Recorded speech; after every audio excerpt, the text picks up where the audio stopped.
There's also a fact going by public opinion polls that the man who, if Donald Trump were to fall by the wayside, then Ron DeSantis, the governor of Florida, would be the front runner. And he has called, as you know, in the last couple of days, he's called the war in Ukraine a territorial dispute, not vital to American interests. Does that mean, do you think, Ambassador, that America under Donald Trump or under Ron DeSantis would betray Ukraine, to put it bluntly? Yeah, well, I think Trump certainly would. I think looking at Trump's recent statements, you can see he has again reiterated his skepticism of NATO. I think if he were reelected, God forbid, he would withdraw the United States from NATO. It's the 20th anniversary, as you know, of the war in Iraq. So let me just ask you, what is your judgment, Ambassador, on, first, the particular gain that you would identify for the world from the war in Iraq and your greatest regrets? Saddam Hussein is dead, and Iraq is not pursuing nuclear, chemical, or biological weapons. For people who say, well, the Middle East became more unstable, the Middle East became more unstable for lots of reasons, and an Iraq armed with nuclear weapons would have been far more unstable than what we see today. The biggest mistake made by the United States, and we made a number, there's no doubt about it. The biggest mistake, however, was Barack Obama's decision in 2011 to withdraw American forces, which did provide a bit of a ballast for the country of Iraq. And we found within 3 years, given the rise of ISIS, unpredicted by anybody, we had to go back in. All of this is counterfactual hypothesizing, but I believe had we stayed in Iraq, the situation would be much better. The second biggest mistake was not taking advantage of having a substantial American military position simultaneously in Afghanistan to Iran's east and Iraq to Iran's west to help the dissidents, help the opposition in Iran, and allow them to remove the Ayatollahs from power. I mean, history records that there were no weapons of mass destruction found in Iraq, which was one of the main arguments for the invasion in the first place. Tell me, if you could do it again, knowing what you know now, what would you do differently? I'd do the same thing, because knowing what I know now, I wouldn't have made some of the mistakes that were made after the war, disbanding the Iraqi army, setting up the Coalition Provisional Authority. Look, the decision to overthrow Saddam Hussein was made not simply on the basis of the threat he posed in 2003, but the inevitable threat he would have posed once free of UN sanctions, once free of UN weapons inspectors. I just give you one example. He kept together 3,000 nuclear scientists and technicians. He called them his nuclear mujahideen.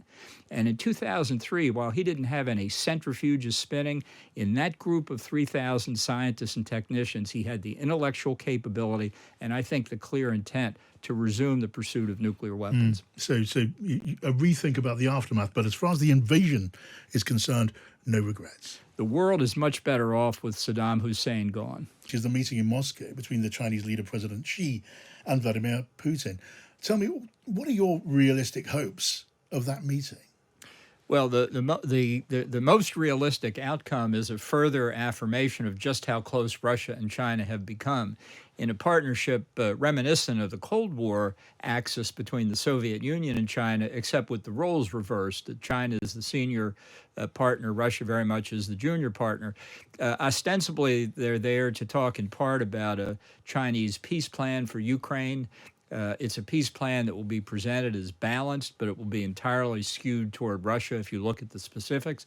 And I think really they're talking about how to go forward for the next year or more.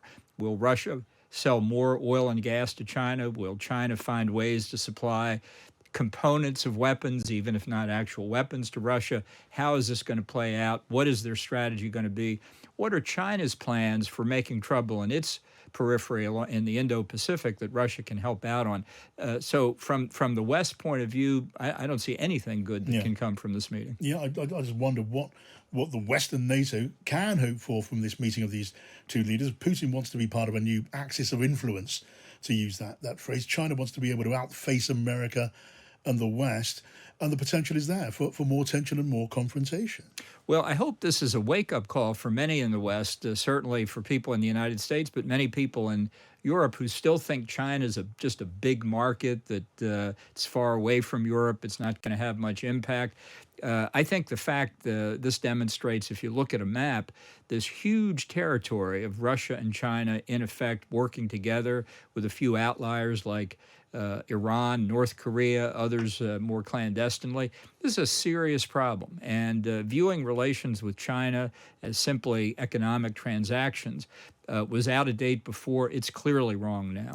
I mean, it is argued by some, isn't it, that China is above all interested in doing business. And the war in Ukraine and the disruption to the world economy that came with it has been bad for business. So with that in the background, it may be in the interest of China and Xi to push towards some kind of settlement that might actually fly when it came to talks. Or is that just hopelessly naive? Well, if there are people who actually believe that, I have a bridge in Brooklyn to sell them.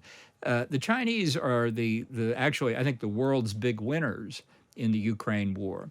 If Russia ultimately prevails in whole or in part by reabsorbing Ukraine into the Russian Empire, which is what Putin and his allies want to do, that's a plus. The Chinese have put pressure on Europe. Their Russian ally has succeeded. If Russia fails, if it's defeated in Ukraine, it will drive Russia even more into China's arms. Another win for China. So I think they're learning a lot from this, and I hope the lesson they're learning, although I fear they are not, is that the cost of this kind of war should deter them from aspirations to reunite Taiwan with the mainland. Right. Look, China so far have not given direct lethal aid, munitions, weapons to Russia. If that were to happen, what could or should be the response of the West? Yeah. Well, I think there actually are reports, certainly, of some kinds of lethal weapons, rifles and ammunition.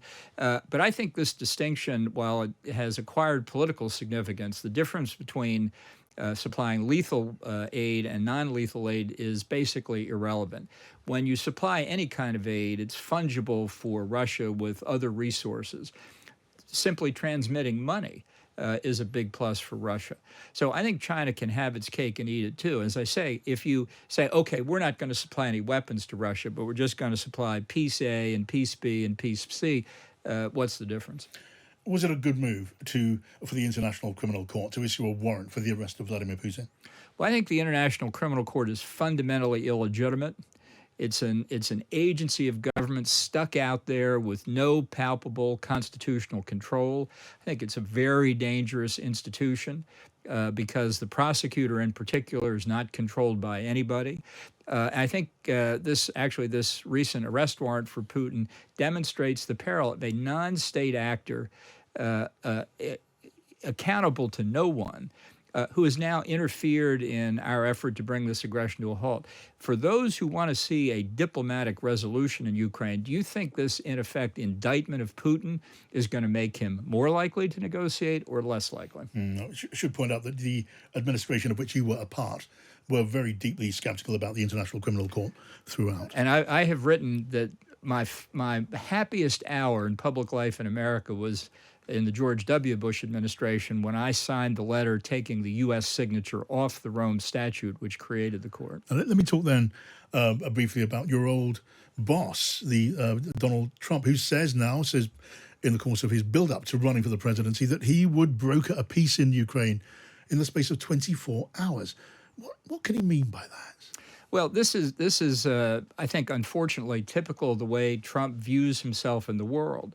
And it's yet another piece of evidence why he's unfit to be president. There is zero chance that kind of thing could happen. But by making that claim, it helps bolster his international credentials with his supporters. It's really a very sad commentary on the man, but a sad commentary on our time that he can say that sort of thing and not be called out for it. Still very much the front runner for the Republican Party nomination for president. Well, I think these early polls are testing voter identification more than anything else. I think a lot now depends on what seems to be a coming indictment in New York in the hush money case. I think that the indictment will certainly give Trump a boost, and that's why Republicans are so critical of the prosecutor in Manhattan. The best asset the Democratic Party has at the moment is Donald Trump, because if he gets the Republican nomination for president, he will surely lose. And they know that, and so do Republicans. Yeah, but it is also a fact, going by public opinion polls, that the man who, if Donald Trump were to fall by the wayside, then Ron DeSantis, the governor of Florida, would be the front runner. And he has called, as you know, in the last couple of days, he's called the war in Ukraine a territorial dispute, not vital to American interests. Does that mean, do you think, Ambassador, that America under Donald Trump or under Ron DeSantis would betray Ukraine, to put it bluntly. Yeah. Well, I think Trump certainly would. I think looking at Trump's recent statements, you can see he has again reiterated his skepticism of NATO. I think if he were reelected, God forbid, he would withdraw the United States from NATO. And Ron DeSantis? DeSantis' statement, I thought, was very unfortunate. I hope it was a political effort to appease Trump voters. If that's all it is, it can be corrected. But earlier today, he apparently joined the criticism of the prosecutor in New York. So I don't know where that's going to come out. He did in that statement also criticize Trump for paying hush money to a porn star and then cooking his company's book. So at least there's that. Okay, well, I'm going to come to that in a second. This story that you raised, which is, as you say, also very much in the headlines. Have you ruled yourself out, Ambassador, for a run at the presidency? No, I must say the events of the past few days are counseling me to get in. Somebody needs to stand up and say Donald Trump has to be defeated for the Republican nomination for the good of the country and certainly for the good of the party. And it's time to stop waffling around this. It's going to be difficult. It's going to be politically hard, but we need candidates for the nomination who are prepared to do that. This is a problem for Republicans, and if we don't solve it, nobody else will. Ambassador, was that a declaration? Not quite. Not quite. No, look, I'm considering it. This is a very serious question. I looked at it in 2016 very extensively, ultimately decided not to run. I'm not going to do this for symbolism or as a futile gesture. If I decided to run, it would be because I had concluded I could win the nomination. What's the probability on a scale of 1 to 10 right now? Well, I don't have a probability because one thing that continues to develop is who's getting in and who's getting out. A number of people have recently ruled themselves out. Others are still on the sidelines. That's part of the calculus. Okay, now you mentioned a moment ago the fact that Donald Trump, he seems to be waiting, the world is waiting for the ex-president to be arrested on the orders of the district attorney of New York over hush money payments to a former porn actress, Stormy Daniels. In return, Donald Trump has called for protests. He's called for people to go onto the streets and take the country back, which is arguably pretty inflammatory stuff. Is this a threat to the rule of law? Well, I think Trump is trying to do a number of things. Number one, poison the jury pool in New York, and then having done that, argue that he can't get a fair trial. That's a large part of what's going on here.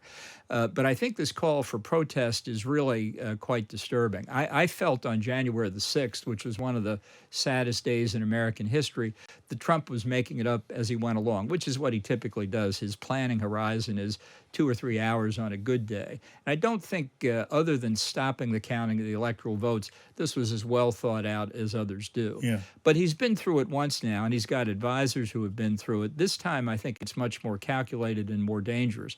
So it's unfortunate, I think, that this case will be the first of potentially several that reaches the indictment stage. It's because we've got 4 major cases handled by 3 different prosecutors in 3 different jurisdictions. If by chance they were all under one prosecutor in one jurisdiction, Stormy Daniels would be the last of the 4 cases to be brought. But this is the way it's playing out. That's the reality we face. And as you point out, there are other cases in the pipeline under different jurisdictions. There's a matter of taking highly secret documents to Mar-a-Lago, his Florida retreat. There's the accusation that he interfered with the election for the state of Georgia in the presidential contest. Look, you know Washington, D.C., you know the American justice system, and you know your country. Is there a chance that Donald Trump could end up behind bars? Well, I think if the prosecutors believe they can not simply indict Trump, but convict him, that's the test here. You know, I think those who advocated impeachment made a real mistake. Nancy Pelosi, the Speaker of the House, then said Donald Trump will be forever impeached. But what she neglects to say is he will be forever acquitted by the Senate. Every time people go after Trump and he escapes, it emboldens him, it enables him.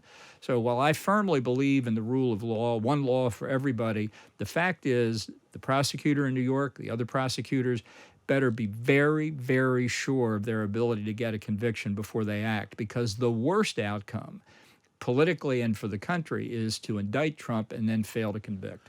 Well, I'm John Pienaar, and if you found that interesting, we are here each day, Monday to Thursday, 5 o'clock till 7 o'clock on Drive, and from 7 till 8, Pienaar and Friends, where we discuss the big stories of the day each day on Times Radio.